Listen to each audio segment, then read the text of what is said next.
Now, again, because I want to make this absolutely clear, I am not here to say that Andy Warski should stop doing what he's doing, nor am I saying that he is in any way responsible for the thoughts and opinions of his audience. What he is responsible for is being the physical manifestation of mediocrity. The introduction there is from a guy called Hi, I Think I'm Real, and he describes himself as being a rogue conservative. And by the look of his usual output, favours mockery and analysis of right-wing and far-right shitbags, but also takes a piss out of aspects of the left, including buzzword-laden video titles about the dreaded SJWs. His video about Andy Warski is the first of his that I've watched in full, and it's very entertaining, I must say. Incredibly spot on at times. There are a few things the host does that does irk me, I'm afraid, so there will be some analysis of his analysis coming up. But overall, this video is a chance for me to add my own opinions on Warski and build upon what Hi I Think I'm Real has said in his video.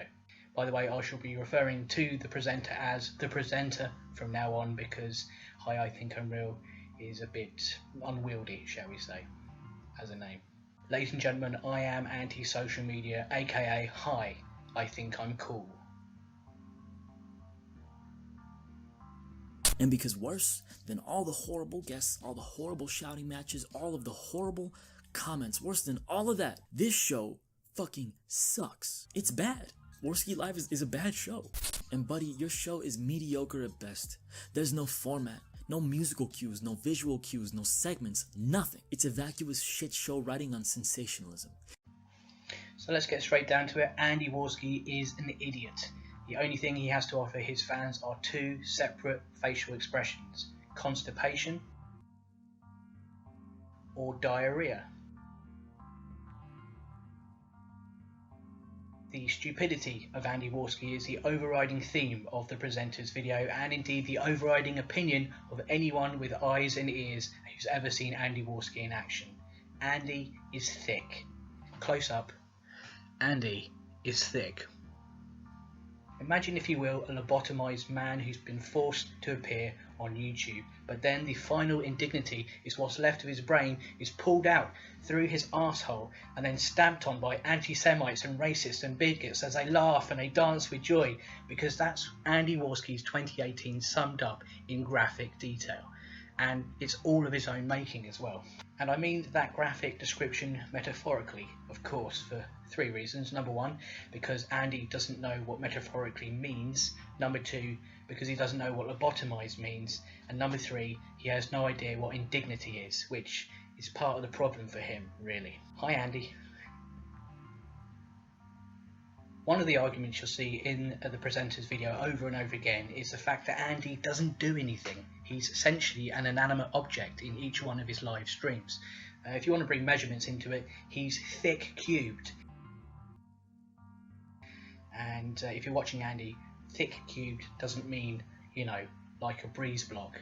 Although in your case, maybe it does.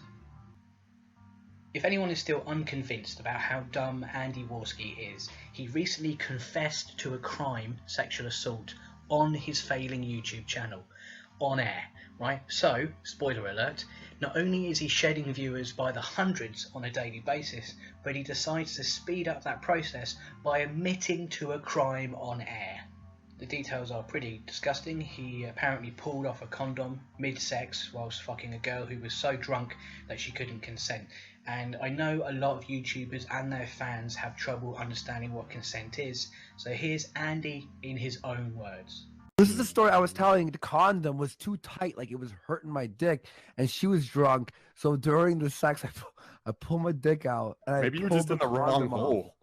No, I pulled the condom off. No, it was like I didn't get the proper fucking Trojan ones that I usually get. It was some random gas station ones that were so tight. I'm like, this is like Asian fit. Fucking bullshit ones. Yeah, it was like Asian fit or something. So I rolled it off. Yeah, and then I fuck her without the condom on. But I was hammered. Like I pulled it off, and then she was mad at me after. She's like, "What the fuck? You pulled off the condom and fuck." Yeah, sorry. But I pulled out and everything. And then I was like, next day, I'm like, oh my God, what did I do? And I went to the fucking walking clinic. Well, what year did you do that in? Because that's rape today. Yeah, stealthing is illegal now. That was probably 2000. Say over 7 years, Andy. Over 7 years is the and answer. 2009 probably. Okay, that's solid. Because after 2000, that became rape. That's now rape. I'm just making sure the statute of limitations has passed, my friend. Yeah. we ended up fucking a bunch of times after that. It doesn't matter to hashtag me too. You could have you could look what happened to Aziz Ansari. Dick in this bitch's mouth. Fair enough. But I was 20. I was probably 20. So that's 8 years or 19. I was like late teens. What, you've never pulled off a condom halfway through? No, I've never. I wouldn't know, man. That's like asking me if I've ever been struck by. What's it like being struck by lightning? I'm like, I've never been struck by lightning. I wouldn't know. like banging a few times after that. I never lived in a condominium, Andy. Well, I thought this in my head because I was like scared because she was a hoe, right? But I was like, look, if I have something, like I'm waiting for the fucking letter, right? So I might as well just keep doing it because if I have something, I have it.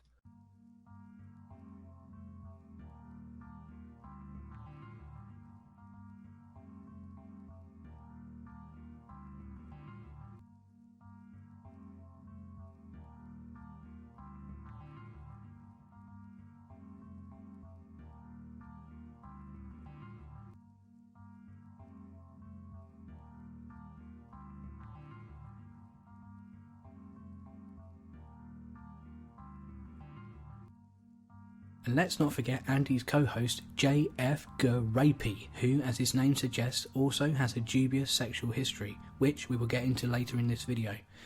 But what's the icing on their semen and tear-stained cake, I hear you ask? Well, if the pair of them shilling for the far right wasn't bad enough, their behaviour and sexual history is now causing their fans to lose girlfriends. And I suggest that you pause your video and read this in full. It's quite damning. And who better than the little Frenchman himself to confirm my position that Andy Warski is a talentless hack who is capable of nothing more than burning every bridge he has ever built. Today, I'm going to tell you a story. The story of the worst YouTuber of all time, Andy Warski. This is the story of how a man without wit, without charm, without humor, without insight, and certainly without talent managed to garner an audience of hundreds of thousands over the course of 10 long years, only to almost completely lose it in one.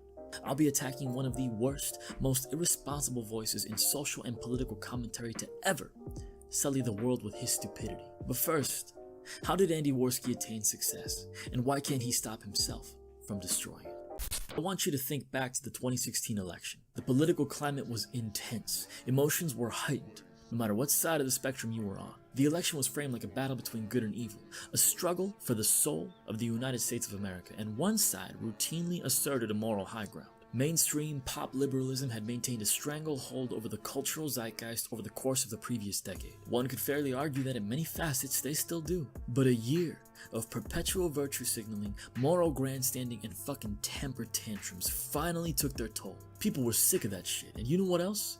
They were exhausted. Imagine working 40, 50, 60 hours per week, trying to make ends meet for your family, trying to pay off your mortgage, trying to save for your retirement, only to come home to a purple-haired, overweight, gender-fucked Zer shrieking at you from Zim's own dorm room because of how fucking privileged and racist you are. It wasn't a time for substance. It wasn't a time for thoughtfulness. It was a time for unapologetic, unrelenting anger. So, as this shit show of an election approached its climax, Andy Warski found his audience.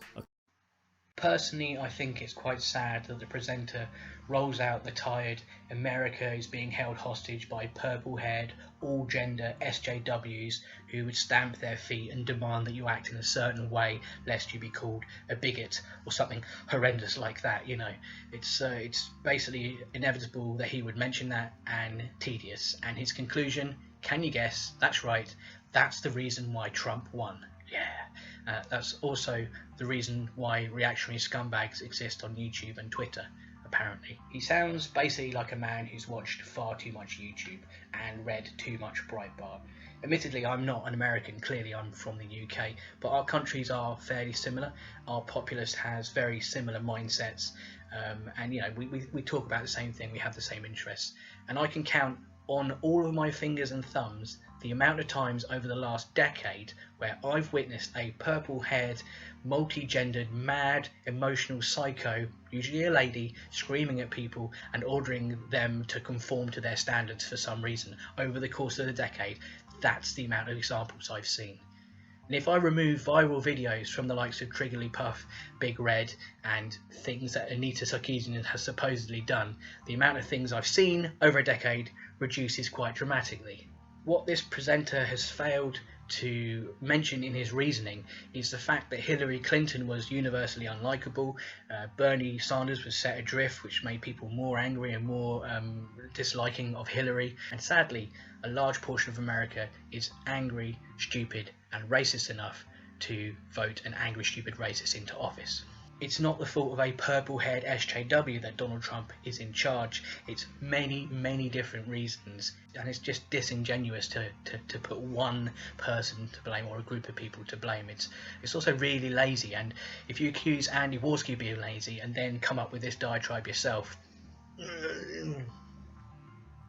likewise, the audiences of most reactionaries and anti-SJWs on YouTube and Twitter and so forth aren't exactly known for having calm and intelligent fans who think the concept of white genocide is ridiculous nonsense and just pandering. Now, do they? It's quite the opposite, in fact.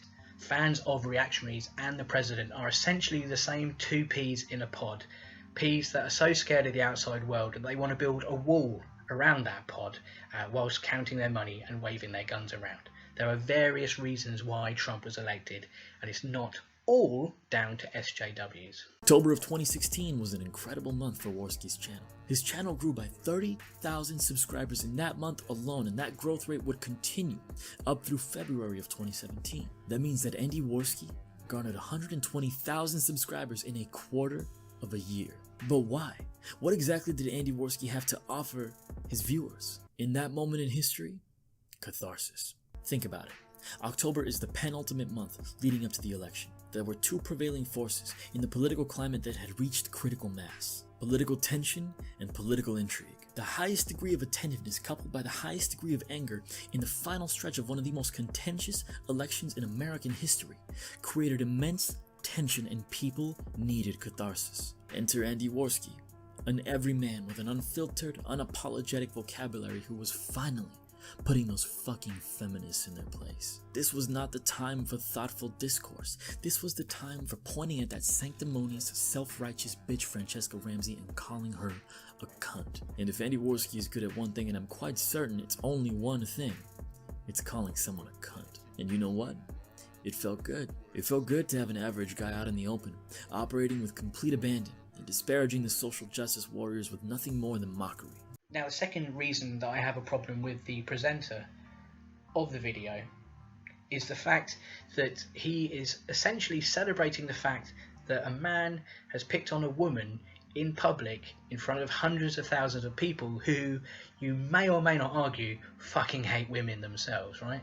Apparently it's the height of discourse to call women, SJWs, trans people and all those people who are bracketed together as cunts over and over and over and over and over and over and over again, right? You may spot some of that activity going on below in the comments section. Hello guys, thank you for your vocabulary. I just want to say to those people now, you're never going to have sex. You're never ever going to have sex. Congratulations, Andy. You and your brother, who are both grown men, have spent several months, if not several years, acting like 7-year-olds who've just learned a new curse word. This is one of the many reasons why SJWs call reactionaries man babies, because they literally are man babies. Basically what they do is they jump up and down, they cause a lot of fuss, make a lot of noise, stamp their feet and call everyone who they disagree with names or just swear at them. All they're really missing at this stage is purple hair and about 84 separate genders to choose from. Am I right? On one hand, the presenter is saying Warski called a woman that we don't like a cunt for what seemed like half a decade, and he got noticed because of that. Oh, that is really neat. Well done, Andy. That's great.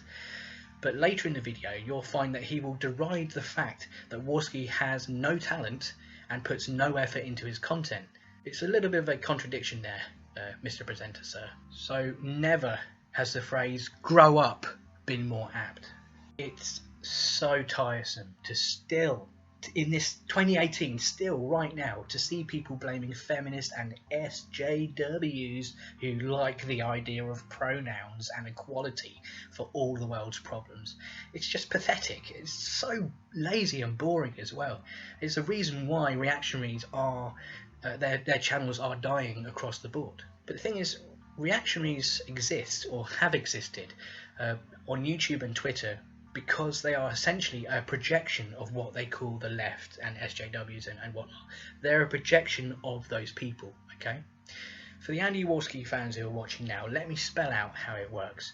YouTube shitheads have simply seen a few videos, right, of red-haired or obese women or people who are ladies who play games getting overly angry and appalled about God knows what, probably nothing, right? And then pretend that all the people in the world that they disagree with are like those people, okay? It's the reactionaries and the anti-SJW types that model their outputs and personalities on being the type of professional victims that they supposedly hate. They have always been the people that they are mocking. It's so simple. They are the people that they hate. They are those people. Okay, someone who is offended by literally everything and moans constantly, but has the nerve to call other people snowflakes. Are you following me? Aside from Andy Warski, I think the perfect example of this behaviour that I just described is your friend of mine, Ian Miles Chong. You cannot scroll through his timeline on Twitter without seeing him insinuating that conservatives are under attack, or they're being silent somehow, or just making up blatant lies about the left or SJWs and people like that. Or, my favourite, is when he reacts to headlines without reading the actual articles, meaning that he gets everything wrong. And so many of his claims and attacks do not hold up to scrutiny, which means that many people just end up laughing at him, and he is one of the biggest jokes online, basically. And the thing is, without victimhood, people like Ian Miles Chong would not exist, right? Guests of Warski Live would not exist. They'd have nothing to talk about at all. No one would pay them attention. No one would pay them a single penny to be on a YouTube channel. They got no content whatsoever if they haven't got victimhood. Without victimhood, we'd have no Sargon of Akkad. Without victimhood, we'd have no Dave Rubin. We'd definitely have no Paul Joseph Watson, right? We wouldn't have anybody existing who's ever said that they are alt-right, and we wouldn't even have anyone existing who said they were Kekistani. Remember them? Because I don't. So to sum up, that's the reason why Andy Warski and many other people exist online today, because of victimization, because of projection, and because of pure hatred of others. In fact, that is the one thing that Andy Warski has as a standalone thing, not a talent as such, but just something that he has above other YouTubers of his ilk. Genuine hatred of mankind for no reason whatsoever. All of this manifests itself in mostly one-sided YouTube drama or blood sports, where one or more grown men will call other people, often women who are more popular, more famous and more successful than them, names over and over again.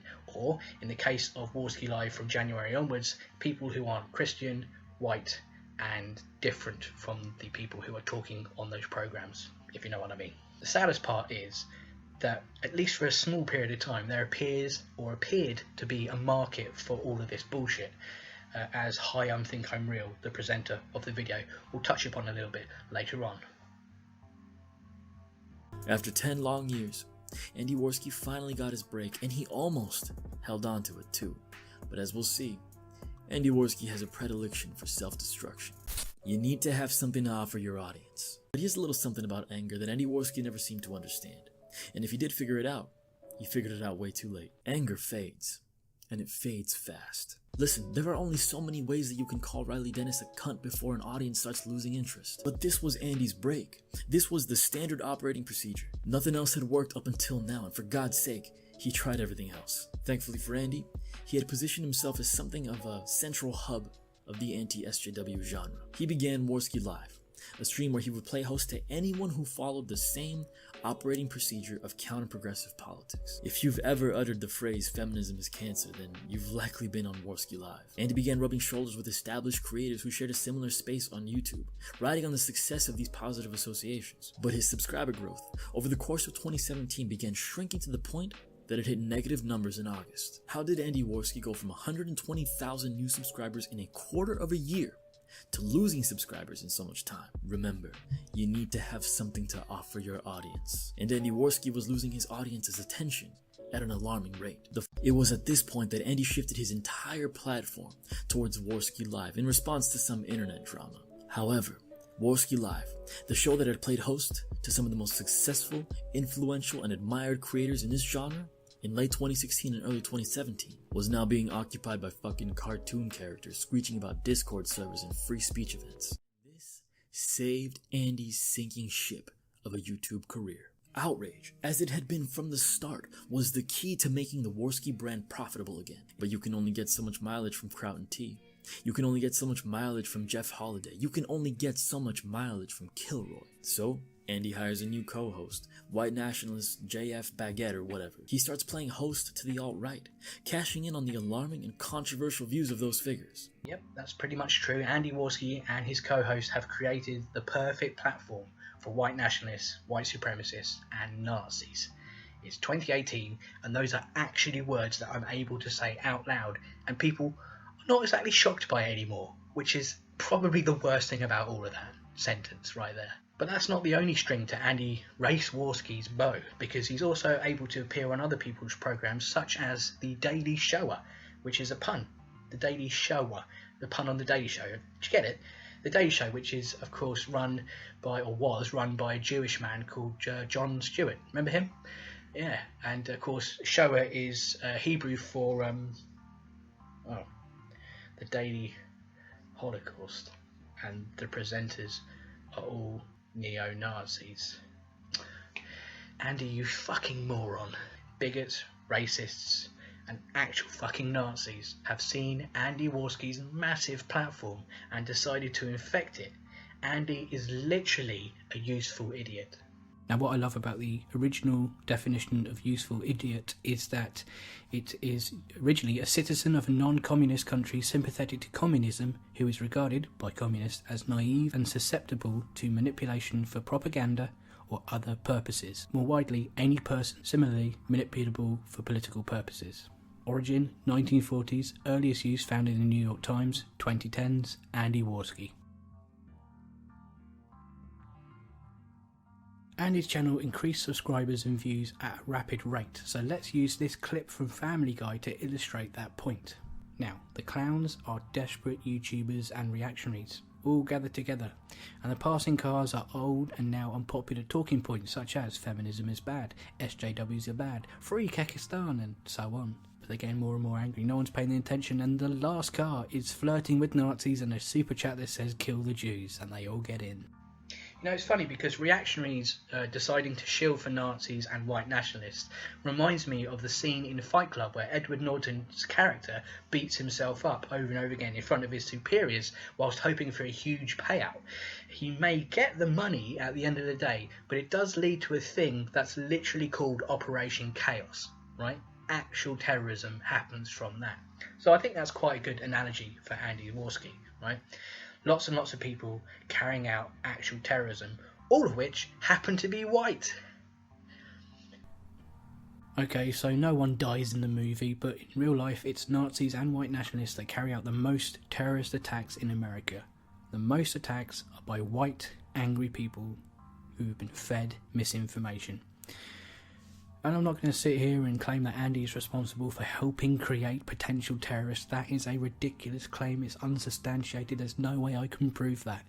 But I will say that they need to make at least some effort to stop the rise of white nationalism, the alt-right, white supremacy, and of course Nazi behaviour online, because that could lead to people taking a gun or making a bomb and blowing things up and shooting people in the name of white power. Now, both myself and the presenter have talked a lot about Andy Warski and his guests, but what we haven't done is touch upon his co-host, JF Garapi.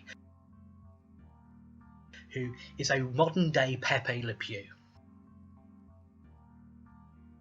He is a man who has also admitted to committing a crime on air, and he gave a rather detailed account of the time he took advantage of a mentally disabled woman who, according to court documents, was unable to consent to sex, and JF Garapi intended to get her pregnant and have lots of white babies with her because he is essentially a stereotype of white nationalists. On this occasion, impregnating a woman didn't work for JF Garapi, so what he should do next time is maybe try the Andy Warski method of stealthing. I will link to the court documents below of his creepy relationship with a mentally disabled woman, and you can read all about it if you want. I'm not going to talk about it any further because it makes me feel sick. What I will say is this, that white nationalist JF Garapi doesn't quite understand the fact that some, not all, but some of his mates with similar ideas, if they did instigate a ethno-state, a portion of them at the very least would try and euthanize his mentally disabled lady friend, as she's not pure enough. She's got defects and therefore needs to be ushered out of the white race, along with anybody who's white who disagrees with them and people of different colours and religions. Sounds like a fun time to be around, doesn't it, in an ethno-state? Oh mon ami, my sexual history with the mentally disabled has done a lot of damage to my reputation and to Warski Live. You could say I was hoisted on my own retard. Now, that pun possibly crossed the line just a little bit. However, I think we'll all agree it was quite a good bit of wordplay, and more importantly, it's yet another joke that JF and Warski are too dumb to understand, so it's staying in the video.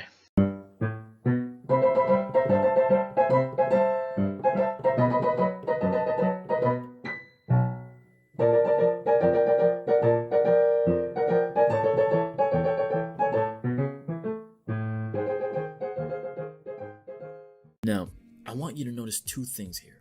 One, almost none of the creators who Andy had worked so hard to build positive associations with have voluntarily appeared on his channel since he rebranded Warski Live. Two, Andy Warski effectively does nothing on his own show. You see, Andy has always wanted one thing: success on YouTube with minimal effort.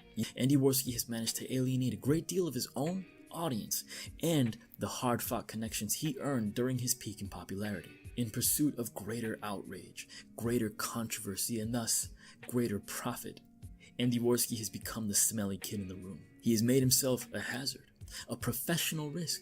Associating with him means associating with Warski Live, a cesspit of alt-right, low-effort internet radio. Andy and JF are really scraping the bottom of the barrel when it comes to generating controversy for views and super chat revenue, going straight to people who espouse all the views of Nazis but are too afraid to actually label themselves Nazis is a pretty good indicator that as a host you're completely out of ideas.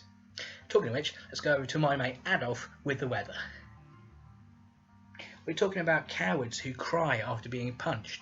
We're talking about people who mace themselves in their own face to make it look like they've been attacked by people they don't like at a rally. A Nazi rally, no less. These are just a few of the lowlifes that Warski now associates with. He's allowed his show to become a mouthpiece for racists and bigots, and now famously reads out super chats from actual genuine supporters of Hitler. Andy, that's low. That's embarrassingly low. That's below the bottom of the barrel low, Andy. You should be ashamed of yourself. The super chat total for this stream was in the thousands. People just kept throwing money at this dumpster fire. It's so easy to make money on YouTube, as long as you don't have any morals whatsoever. But I think the ultimate example of how the super chat was funding them from bigotry was from one user who's called National Socialist, who has the Nazi lightning strikes, the SS lightning strikes badge as his avatar, who spent $100 to say it's okay to be a Nazi, right? And after this question came in, Andy Warski was going through the super chats and he said, guys, thanks for all the donations. I'll be reading out questions only from the super chat later on, so please don't send me statements, so I won't read those out. Statements such as, "It's okay to be a Nazi" from National Socialist for $100. Thanks for the donation, man. Who knew that a man who spent a very, very long time being angry towards a black woman would end up creating the internet headquarters of the alt-right, albeit only briefly. An organisation that is, to put it lightly, a little tiny bit racist and has a deeply misogynistic view of women. Who knew? Who could see that coming? Honestly. On a related note, it is quite funny that people who justify their racism by saying blacks have a low IQ are always as dumb as hell themselves. The saddest part of this story, I think, has to do with Warski Live itself. Answer this question honestly. Is Andy Warski's presence necessary for the continued survival of Warski Live? My contention? No, it isn't. Andy Warski could disappear from the face of the earth tomorrow and Warski Live would chug along just as well as it did yesterday and the day before. Let me ask you one more question. What the fuck does Andy Warski do? Shit, what has he ever done? He isn't a comedian, he isn't a thinker, he isn't a philosopher, he isn't an educator, he isn't a performer.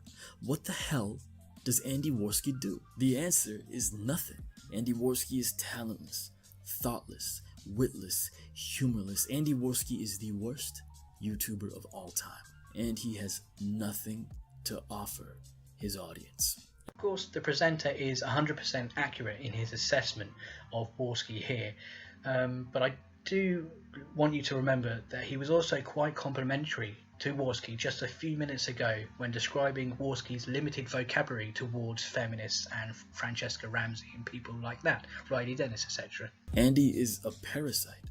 The moment that Francesca Ramsey was silent for an extended period of time, Andy was nothing. He had nothing. And that's why he burned everything he had built 10 times faster than he built it. Because he has nothing to offer. Now, I might be wrong here, boys and girls, right? I might be wrong, and sorry to labour a point, repeat it over and over again, but I think what this guy is saying is that if Andy can't call a woman he hates lots and lots of names, then he's a nobody. It's not the greatest logic I've ever come across, if I'm honest. Just an average, angry everyman. Nothing special. Nothing to write home about. The same characteristics that had first endeared him to hundreds of thousands of people have now revealed him to be the worst YouTuber of all time. Some very, very strong words from the presenter of this video, which are almost impossible to argue against at times. He's spot on in many ways, and I'm sure he'll show Warski's decline further in part 2 of his analysis, which I'm sure is coming up soon, and I will link to that on Twitter at the time. But let me have a quick look at Warski's present and future right now while we have the opportunity. He highlighted October 2016 as a very productive month for Warski, his best yet in fact, but we didn't see what happened afterwards and how quickly things started to go south for Andy. You can see up to 5 million views per month rising from October 2016 to the peak in January 2017. And then there was a slow but very steady decline in numbers after that. Still healthy numbers overall, but decreasing all the time. By the time he had rebranded Warski Live and hosted the quote-unquote debate with Richard Spencer, Sargon and Millennial Woes, the amount of monthly views had more than halved, with 1.47 million recorded in January 2018. But from February onwards, the average monthly views plummet to minus 11 million, lower than they've ever been before. Will this be a continuing trend? Well, let's look at Warski's subscriber numbers. Perhaps that will be a good indicator. This graph is even more interesting than the last. Here you see 2 separate rises. The first is October 2016, we've established that was his best month, but immediately afterwards the amount added per month falls rapidly, with a slight rise before and up to the Spencer debate, but from then we go into minus figures. Andy Warski is no longer adding subscribers, he's losing more than he gains. You can see that with the daily numbers from March, and here are the numbers from April. He's gone from occasionally losing a handful of people to regularly losing around 150 subs a day within the space of just a few weeks.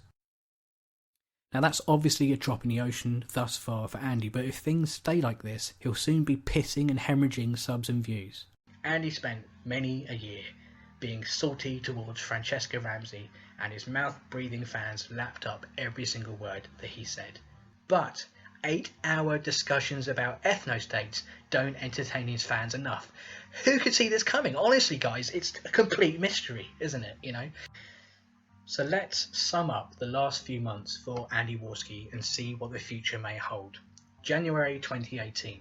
He's got a new persona of Andy Race Warski. He's got a sort of revamped channel, and he gets noticed when a debate between Richard Spencer, some white nationalists, and a man from Swindon whose career is on the wane gets a lot of attention. March 2018. Viewers disappear, or at least start to disappear. Richard Spencer only gets 10 people at an event that he held. He announces that Antifa have won and that basically the alt-right is all but dead. It's not just his words, that's words of many people in his organisation. It's revealed that Andy's co-host preys on the mentally handicapped. Warski himself confesses to a crime on air.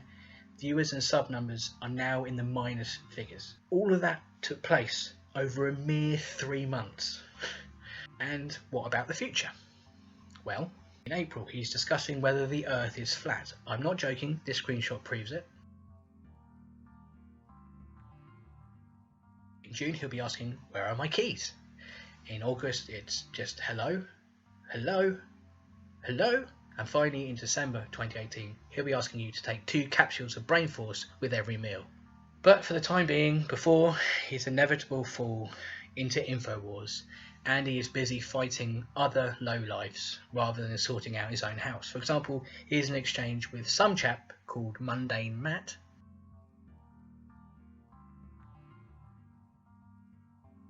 A man who shilled for white nationalists and reads out $100 super chats from Nazis in lack of self-awareness. Shocker.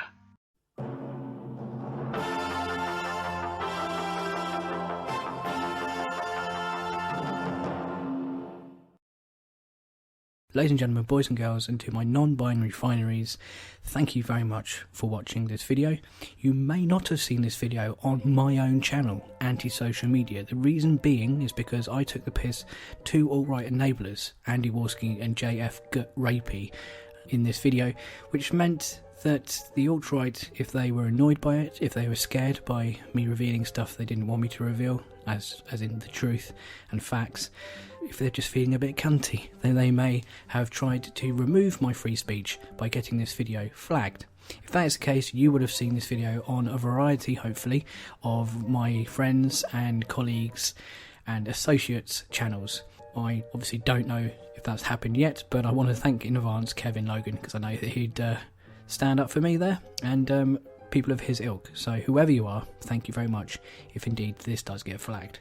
Now before I go, I just want to take 1, maybe 2 minutes of your time to mention a few things. I'm on Twitter. You can follow me at ASM_antisocial.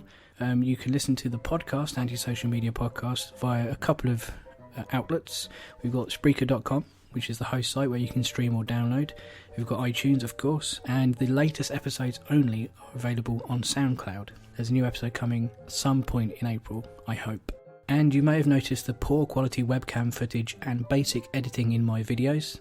That is deliberate because at the moment I can survive day to day on my wages, but I don't have any extra cash to buy a new and powerful laptop with an awesome webcam. So what I'm going to do is, using my patrons and PayPal people's donations, they're now going to go towards recording equipment rather than booze and Ferraris and hookers.